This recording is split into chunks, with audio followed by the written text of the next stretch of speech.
All right. So far, we covered the Russian swing, right? And the teaching progression I'm going through, and even if your goal is to teach American swing, and I like to take people through the progression first, teach them how to do the Russian swing first. And the reason I say that is because anytime you take a kettlebell overhead, people forget about their hips. Yeah, they forget about them, and then you got to come back and fix things, and it's difficult. So once you get everything dialed in here, boom, their hips are dialed in, they got enough reps and stuff in, you know what I mean? They're doing the Russian swing, life's good, pressure tested, have them do some of the power swing, boom, boom, boom. Now they generate a lot of good power, excellent form. Now it's time to take it overhead. Now it's time to have them hit the American swing. And it takes them like 2 seconds to pick it up from there. So the thing in the American swing is I notice some people, and again it goes back to make sure the hips are dialed in, everything's right, is when it comes overhead, and a lot of this is just because from having a lot of like shoulder issues and stuff, is if you're using, I'll just show it. You're here, right? Boom, you come right overhead, right? Get that drive and everything going, right? You should have so much power that I'm actually decelerating the bell as it's coming right here. I'm actually putting the brakes on it so it stops.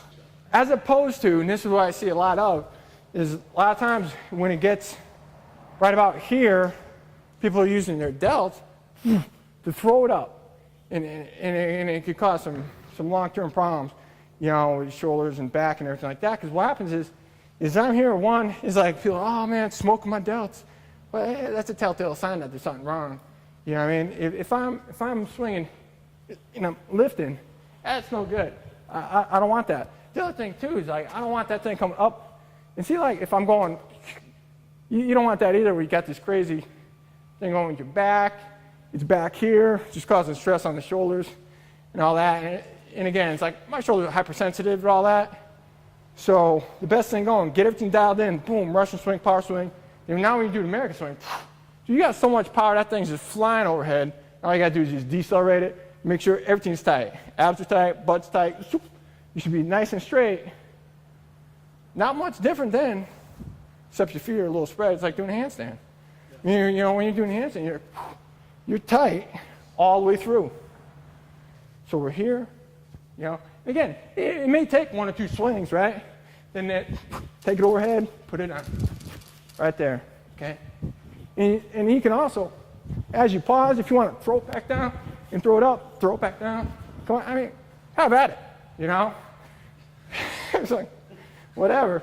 But the main thing is getting up overhead, one smooth motion, and being tight.